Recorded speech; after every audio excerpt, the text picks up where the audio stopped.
बच्चों, आज मैं आपको मॉडर्न फिलॉसफी के अंदर घनवाद के पश्चात अभिव्यंजनावाद पढ़ाने जा रही हूँ।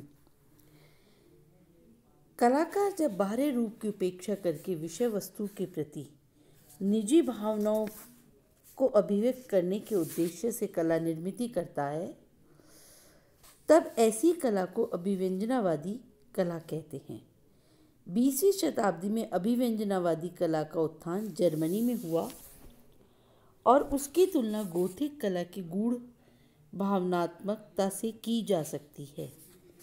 अभिव्यंजनावादी कला में कलाकार मानवीय शरीर एवं वस्तु के नैसर्गिक रूप को अपनी भावनाओं के अनुकूल विकृत या ऐंठनदार रूप में बनाते हैं। रंग संगति में आकर्षण का विचार नहीं होता एवं प्राय भावनाओं के पोषक गहरे एवं विरोधी रंगों का प्रयोग होता है। अंकन पद्धति के आधार कौशल अध्ययन एवं नियंत्रण न होकर सहज प्रवृत्ति व भावनोद्रेक होते हैं। प्रभाववाद इसके बिल्कुल विपरीत है। उसमें वास्तविकता के बाहरी सौंदर्य का विचार है। अभिव्यंजनावाद आत्मनिष्ठ कला है एवं उसका प्रेरणा स्रोत है कलाकार का अहंकार।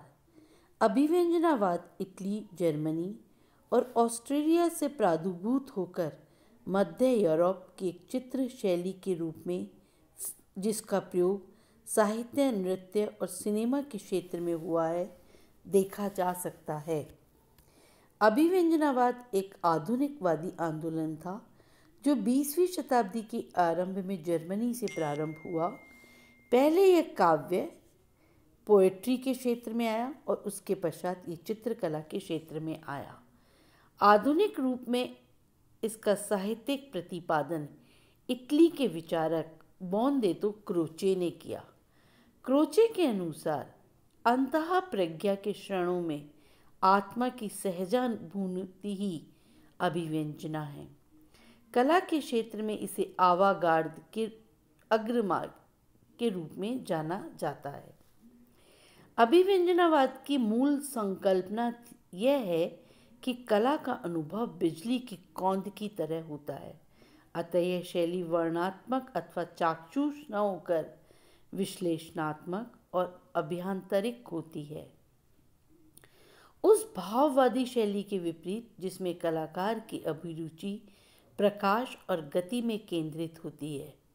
अभिव्यंजनावाद यहीं तक सीमित न होकर प्रकाश का प्रयोग बाहरी रूप को भेद कर भीतर का तथ्य प्राप्त कर लेने, आंतरिक सत्य से साक्षात्कार करने और गति के भाव प्रशिक्षण आत्मा अन्वेषण के लिए करता है। वह रूप रंगादि के विरूपण तथा वस्तुओं का स्वाभाविक आकार नष्ट करके अनेक आंतरिक आवेगात्मक सत्य को ढूंढता है। अभिव्यक्ति शब्द फ्रांसीसी चित्रकार जूलियन ऑगस्टे हर्वे द्वारा पहली बार उपयोग में किया, जिन्होंने इम्प्रेशनवाद के विरोध में 1901 में पेरिस के हॉल ऑफ इंडिपेंडेंस में प्रस्तुत चित्रों की एक श्रृंखला को नामित करने के बाद यह शब्द अभिव्यंजनावाद प्रयोग में आया।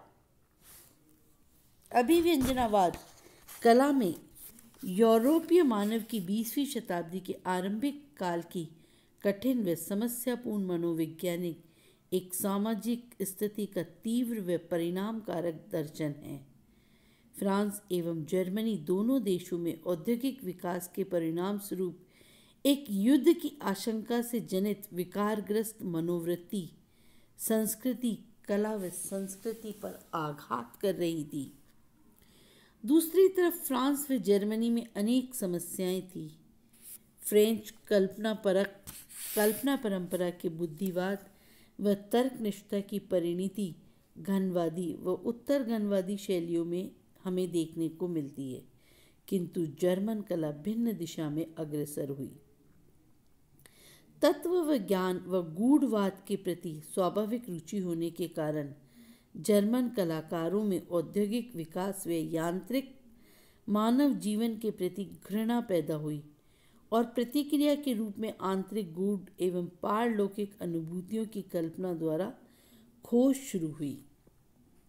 फ्रेंच कलाकार जड़ सॉक की बौद्धिक विचारधारा में व्यस्त हुए, किंतु जर्मन कलाकारों ने मानव के आंतरिक जीवन को प्रकाशित करने के उद्देश्य से प्रतीकात्मक रंगों, भावनाओं तथा विकृत आकारों को नई चित्र सृष्टि का निर्माण किया। वे ब्रह्म मूल बाहरी सौंदर्य का पर्दाफाश किया।